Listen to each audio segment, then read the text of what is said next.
Class, when we go to contracts, whether you like it or not, what we have discussed in obligations will now be applied to contracts.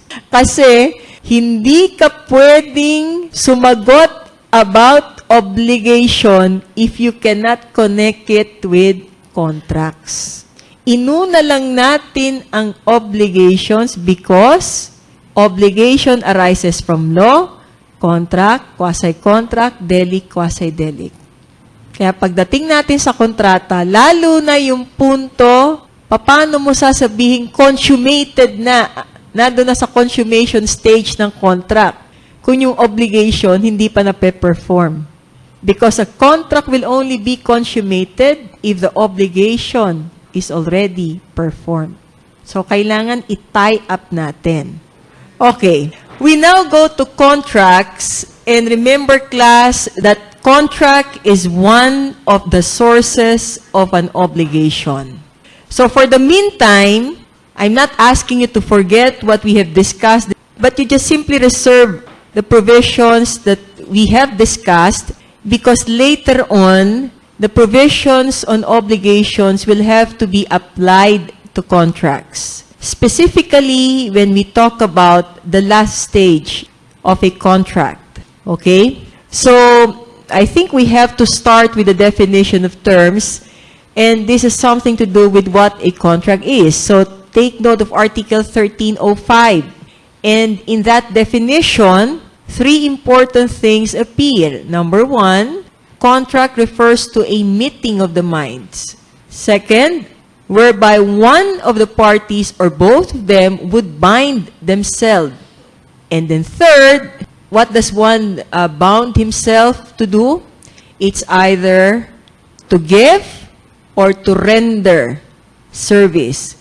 Now, if you will notice, the third component of the definition of what a contract is will now connect you to the definition of an obligation.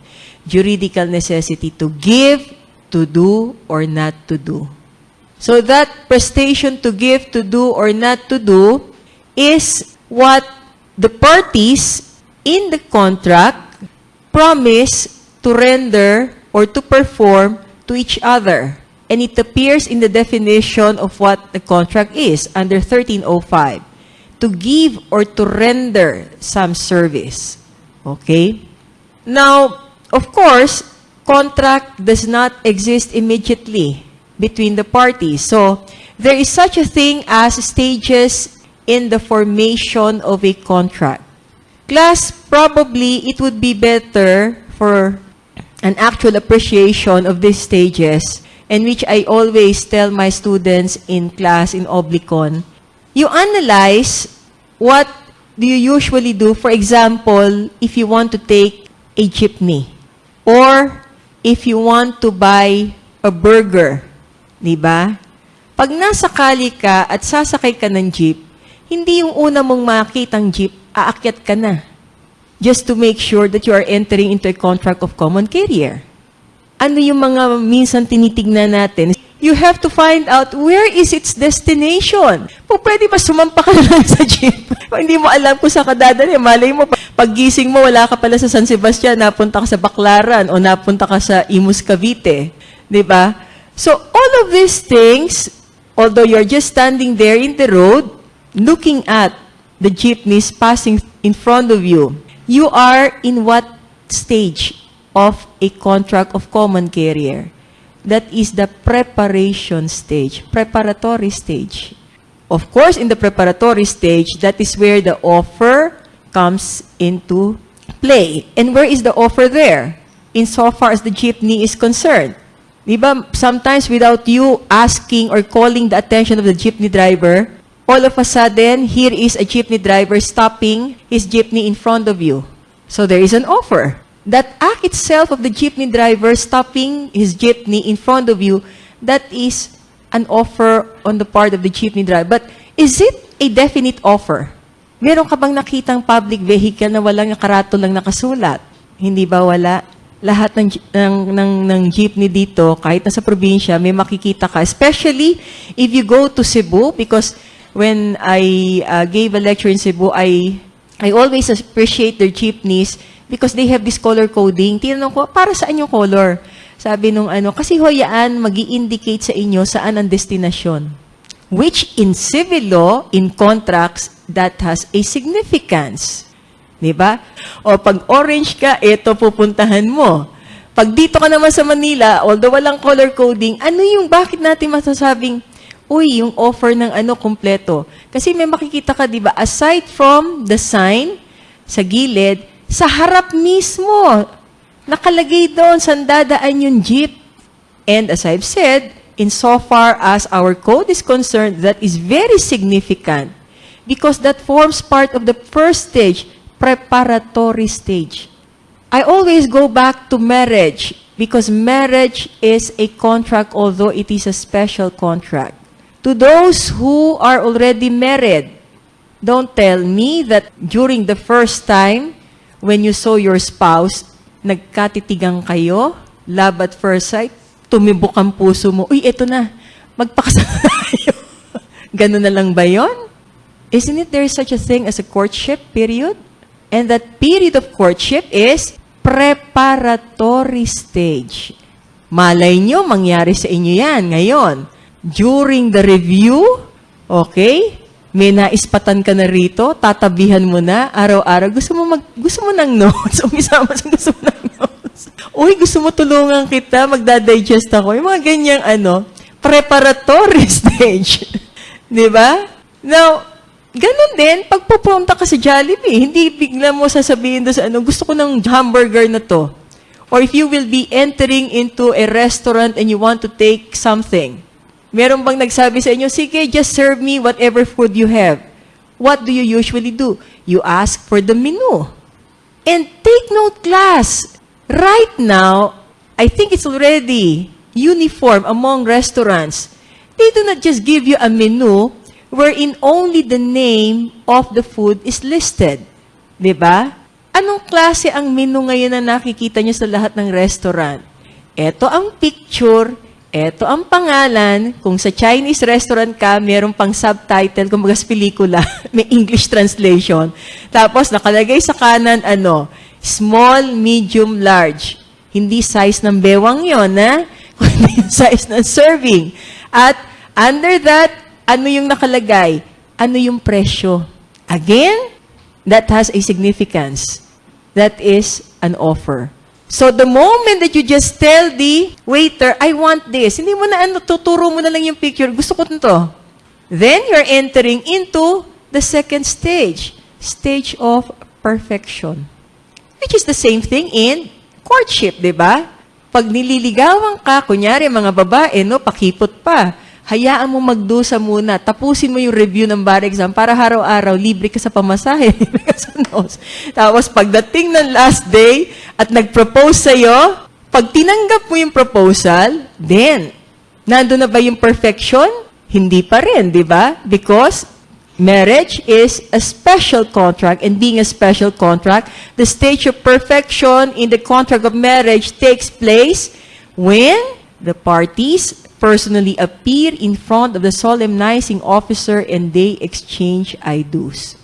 I think regardless of what religion you have, whether the celebration is canonical or whether it follows the Muslim rite or the Protestant rite or Iglesia ni Cristo, there's always that portion. You are being asked by the solemnizing officer, are you willing to take this girl as your wife and this guy as your husband?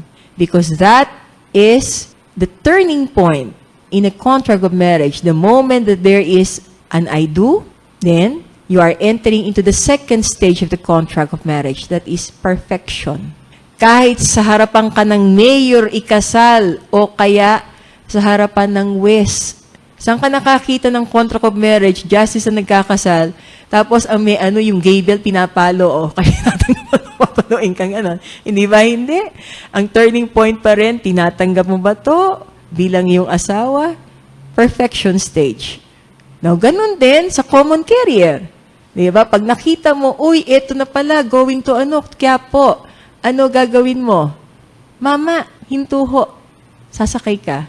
And the moment that you board the jeepney, you're entering into the second stage of the contract of common carrier, which is perfection. Now, consummation. Of course, once the contract is perfected, bearing in mind the definition, one binds himself to the other. So the mere fact that one binds himself to another, there is a corresponding what? Knowledge that there is a corresponding obligation attached to it.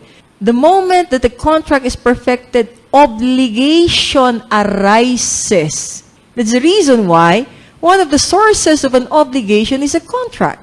So pag tinawag mo yung jeepney driver, para ho, ano in-expect mo?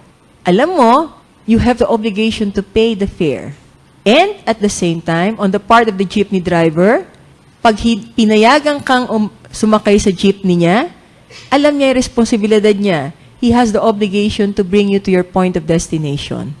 When you ask the waiter, Mama, ito i-order ko, you are expecting for the delivery, di ba minsan sasabihin pa sa'yo ng waiter, Oy ma'am, you have to wait for 5 minutes. Waiting time ho, or 15 minutes, especially if you'll be eating in Shakey's or Pizza Hut, di ba? Hindi naman right there and then nakaprepare na yung pizza, ano yon? Nakakain ka na ba ng pizza na kasing tigas ng yelo? So yung preparation, sinasabi nila, now if in spite of the advice, you said yes, automatic. Contract is perfected. In addition to that, you know that the waiter will be serving the pizza after 15 minutes. And in your case, you know that you have to pay after eating the pizza. So, the moment that you have paid and the waiter has already delivered the pizza, so that means you have already entered into the last stage, consummation stage. That's why in the consummation stage, what does the civil code say? Parties already go back to their original position at the time initially when there was no contract yet.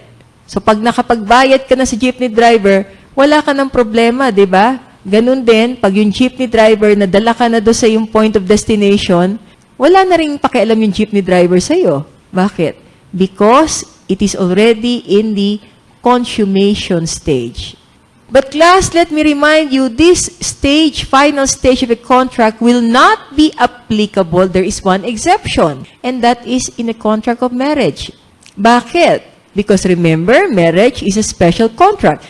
And the meaning of consummation under the family code is different. Consummation refers to the sexual act. Pwede ba yon? After the first honeymoon, nabahuan ka sa asawa mo, may bad breath pala, so pagkatapos nun, the following day, pwedeng ba sabihin sa asawa, sa mister mo, o sige, umuwi ka na, honey. Tapos na. Marriage is consummated. That is the last stage. That cannot be done in a contract of marriage. But with respect to the other contracts, common carrier, eating in a restaurant, purchase of a hamburger, di ba, kaliwaan, pagbigay mo ng pera mo sa kahera, you're expecting ibibigay sa yung hamburger. And then after that, wala na. Balik na kayo sa dati. Because both of you have reached the stage of consummation. So when you say consummation, both parties have already performed their respective obligations if the contract gives rise to a reciprocal obligation. Okay? So we now try to classify the different kinds of contracts. And the first classification of a contract is very important, especially in your special contracts, in your credit transaction. How is it perfected? How is it formed? We have consensual contract. We have a real contract. We have a solemn or formal contract. Now, what is a consensual contract? A consensual contract is what they call as an ordinary contract. Ordinary in the sense that the contract is perfected just because of the meeting of the minds of the parties. And this meeting of the minds have something to do with the, what? The object that is involved.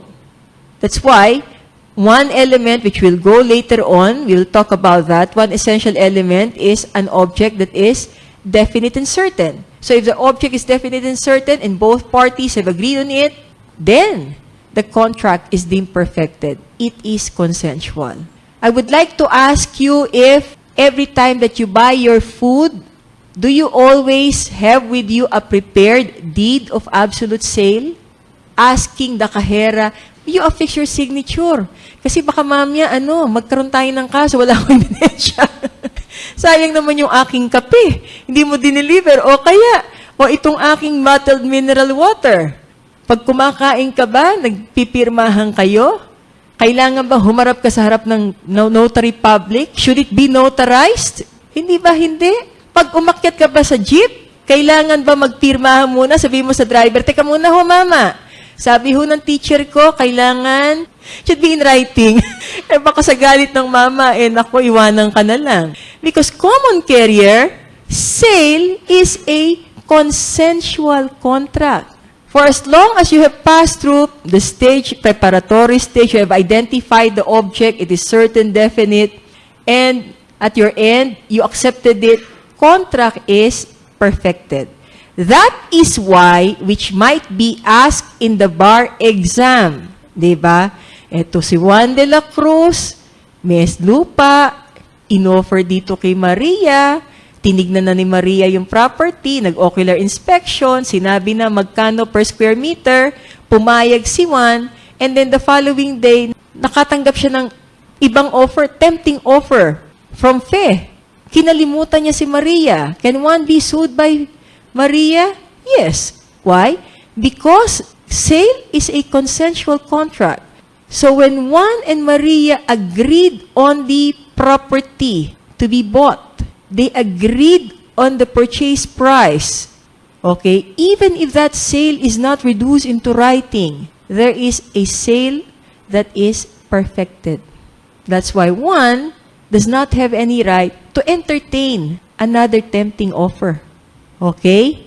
Kaya kung titignan nyo, talagang ang beauty ng batas natin, ang daming connection, connect. Parang internet. Bakit? Doon papasok ngayon, teka muna, property registration.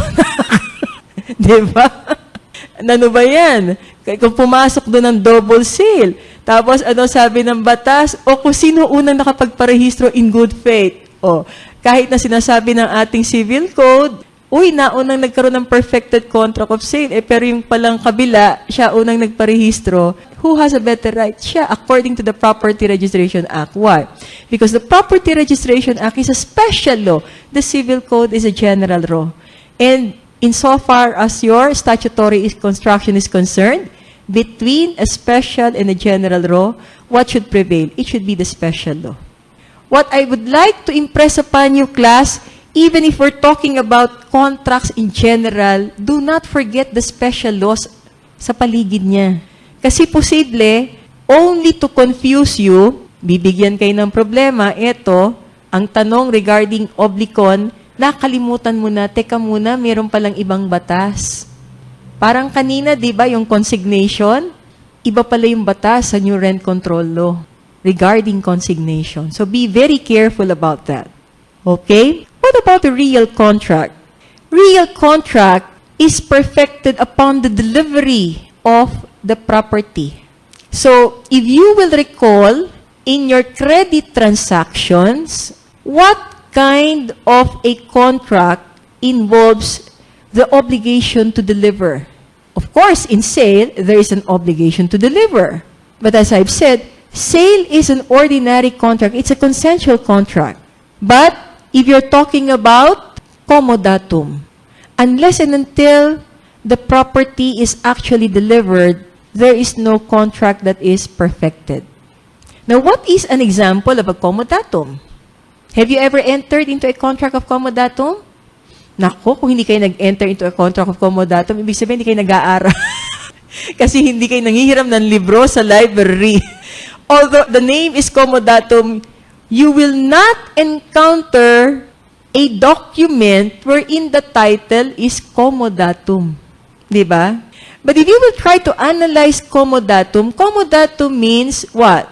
Here is the bailor transferring possession of his property, which is a non-consumable property, to the bailee, gratuitously for the bailee to make use of it and the bailee has the obligation to deliver back the same property under the same condition that it was delivered to him. Now, given that definition, have you not realized that every time that you borrow the notes of your classmate, that is comodatum in civil law? Pahiram nga ng notes, iuwi ko muna, kokopyahin ko. If the examiner will ask you, what contract have you entered into? That single act of borrowing the notes gives rise to your obligation to return it, the same notes. So that is comodatum. Are you being charged by your classmate? Sinabi ba ng kaklase mo, o sige, pag isang araw, ang bayad 50 pesos. Pag lumagpas ka, hindi mo isinoli bukas, panibagong 50 pesos. That is not anymore comodatum. The moment that a consideration is involved, it ceases to be a comodatum, it becomes a lease contract. Kaya pag halimbawa sinabi ng kaklase mo, sige, ibibigay ko sa iyo yung notes ko, iuwi mo bukas. Nangako. Sinabi mo, sige, magpirmahan tayo para baka mamaya makalimutan mo. So, nag-issue pa ng promissory note yung kaklase mo, I promise to give to you my notes tomorrow morning. The following day, walang notes. Was there a contract of comodatum perfected? No, because comodatum is a real contract. Unless and until the notes are actually delivered, there is no comodatum that is perfected. Another example of a real contract, pledge. It is an accessory contract. It is a collateral wherein there is transfer of possession.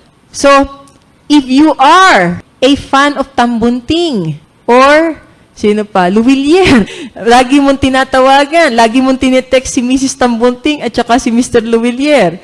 O ano ho, sasanla ko muna tong aking cellphone o kaya itong civil code ko. Aba, mahal ang libro natin, nasa totoo lang. Di ba? Pwede bang halimbawa, malaman ni Mrs. Tambunting o ni Luwilier na doon ka pala nagpunta sa kabila, pwede ka ba niya idemanda? Remember, in remedial law, text message is considered as what? It's an evidence. Pwede bang sabihin niya, huy, hindi ka nag-ano sa promise mo, sinabi mo, sa akin mo isasanla yung civil code mo. Ba't nalaman ko na na pala sa kapitbahay ko? Can you be sued for that? No. Because there is no perfected contract of pledge. Hanggat hindi mo ibinibigay ang civil code at hanggat hindi niya natitimbang at nabibigyan ng value, eto yon, there is no perfected pledge. Because pledge is a real contract. Deposit. Deposit is not the ordinary deposit that you do when you open an account with a bank. That is not deposit. Because deposit as defined under our civil code is for what? For safekeeping. And I think all of us have already entered into a contract of deposit even if we do not like it. Especially if you want to go to malls. Diba? Minsan nga, sa iba ka ng pintuan ng SM dadaan eh. Bakit? Kasi pag nakita ka ng gwardiya, oy, miss, i-ano mo muna yung bag mo doon. Ayun, no? Sa baggage counter. Necessary deposit. Hanggat hindi mo i-deliver, there is no perfected contract of deposit. It's a real contract. Solemn or formal contract, what makes it a solemn or formal contract is because there is a formal requirement according to the civil code or if not, according to a special law. And what are the examples of a formal or solemn contract? Yesterday, I made mention of a deed of donation of a real property. So kung nangangako ang mga magulang nyo o ang sweetheart nyo, sabihin mo, sweetheart, para hindi tayo magkalimutan, isulat na natin. Yun lang for your security, di ba? Malay mo, magka-amnesia. But, of course, just to protect your interest. Because unless and until that donation of a real property is reduced into a public instrument, even if there is a meeting of the minds, even if it is verbal, even if you have witnesses at the time that your sweetheart told you, I'm giving you my condo in the fort, when you pass the bar exam, the witnesses will not make the deed of donation valid because the civil code requires that for validity, the donation of a real property should be in a public instrument. The same requirement in the case of antichresis. The same requirement in the case of the sale of a large cattle. Although we will go to that later on when we discuss forms as an element for a valid contract. So class, do not forget this classification of contracts based on perfection. As a matter of fact, which I always do to my students in OBLICON, you know what? You can really summarize all contracts in one sheet of paper. First, by identifying who are the parties. Second, how is it perfected? And then, what is the object, etc. Para at least mas madali sa inyo kaysa ang haba-haba ng binabasa ninyo. Ang importante, yung mga key points, alam nyo na. And the easiest way of doing that is by summarizing what you are reading. Okay? Another classification of contract is according to importance. And you have the principal contract and the accessory contract. A principal contract is a contract that can exist by itself. An accessory contract is a contract whose existence is dependent upon a principal contract. That is why, if the principal contract is void, it follows that the accessory contract will be void. But if the accessory contract will be void, it does not follow that the validity of the principal contract will be affected. Because the reason why it is principal, it can stand by itself. Have you ever encountered a contract of mortgage without any other contract attached to it? Cannot be possible because mortgage is an accessory contract. But have you ever encountered a contract of simple mutuum without any other contract attached to it? Yes, it's possible because simple mutuum is a principal contract. Now, according to the parties obligated to perform or to render service, you have unilateral or bilateral. Another term for bilateral is reciprocal. So when you say unilateral, only one of the parties has the obligation to perform. And an example of this is in a contract of comodatum. It's unilateral. Why? Who has the obligation to perform? Only the bailee, the borrower. The lender does not have any obligation because in the first place, it is not the obligation of the lender to lend his property. As a matter of fact, he is allowing the bailee to make use of his property gratuitously. It's an act of liberality. But what is the obligation of the bailee? It is the obligation of the bailee to make use of it, to preserve it, and to return the same property under the same condition that it was delivered to him. So, comodatum is a unilateral contract. Your contract with the school, is it unilateral or is it bilateral? It is bilateral, isn't it? Insofar as San Sebastian College is concerned, it has the obligation to render services through the professors. Insofar as you are concerned, you have the obligation to what? To give, prestation to give, pay the tuition fee. So, it is bilateral. Contract of sale, di ba? Kaliwaan. Okay? Akin na yung Coke, eto yung bayad. Walang Coke, walang bayad. Bilateral. According to equivalence of prestation, a contract can be gratuitous, meaning to say without any consideration. So, comodatum is gratuitous. Donation is gratuitous. A contract can be onerous. There is an exchange of equivalent prestations. Sale is onerous. Why onerous? Because I can only get my bottled water if I give the price of the bottled water. May kapalit. Onerous. Or it may be remuneratory. Pag sinabi nating remuneratory, eto, siguro nasa culture ng Pilipino yon, di ba? Nakakahiya naman. Kaya tingnan mo yung minsan, pag may kapitbahay ka, mahiling magbigay ng ulam, ano gagawin ng nanay mo? Bigyan din natin ng ulam, binigyan tayo ng ulam. Remuneratory. Kayo, di ba? Pag inimbita kayo, ay, in-invite ako ng birthday niya, invite ko rin sa birthday ko. Kung hindi ako in-invite, ba't ko siya i-invite? Dead ba na lang? Ano yun? Remuneratory, outstanding prestation premised on services or benefits already received. Kasi ang mga Pilipino mahiya, nakakahiya naman.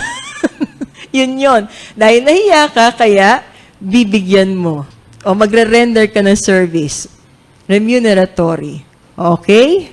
I would like you to remember the following principles applicable in contracts. Because there were cases in the past that these principles were asked. Number one principle is the principle of autonomy or liberty of contracts. Principle of autonomy or liberty of contracts. Parties may establish the terms and conditions of the contract, provided that the terms and conditions are not contrary to law, public morals, good customs, public order, public policy. Yung contrary to law, public morals, good customs, public policy, huwag nyo rin kakalimutan yan. Pwede nyong gamiting argument. Pag ang tanong, is the stipulation valid? Pag medyo kinakabahan ka, contrary to law, public morals. At least mahaba-haba yun. Hayaan mo na mag-isip ang examiner, bakit ito naging contrary to law? Bakit naging contrary to law? Ang importante may naisulat ka. Di ba? Now, this principle of autonomy or liberty of contracts is not applicable in contract of marriage. So the only exception is a contract of marriage. Why? Because the definition of marriage under Article 1 of the Family Code is very clear. Parties cannot stipulate except during an antenuptial agreement, and it has something to do with their property relationship. But after the marriage is celebrated, can the parties stipulate, MWF, dito ka, TTH, doon ka sa second wife. Okay? Sunday, free day mo. That cannot be done because this principle is not applicable in a contract of marriage, but applicable in all contracts, provided that, as I've said, not contrary to law, morals, public policy, public order, good custom. Okay? Kaya kung titignan nyo, ang hinighlight ko, naka-red mark, established terms and conditions.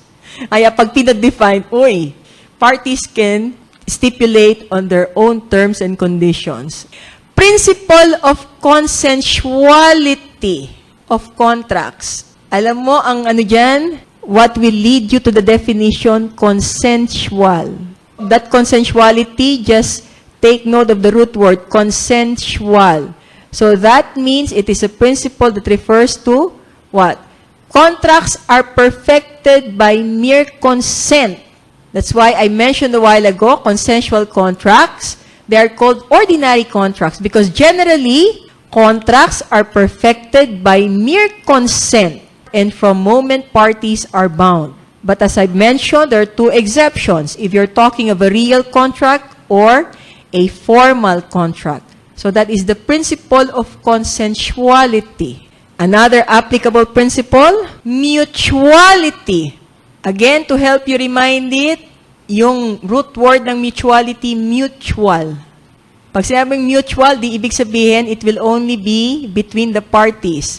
So when you talk about principle of mutuality of contract, contract must bind both parties. And its validity or compliance cannot be left to the will of any one of them. So both should always agree.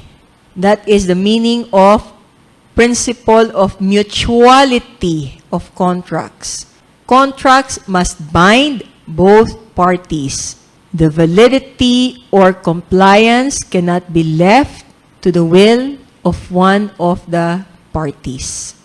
Principle of obligatoriness of contracts. It's very clear from Article 1159. Obligations arising from contracts have the force of law between the parties. That's the reason why the principle is called principle of obligatoriness, because the obligations arising from the contract have the force of law between the parties.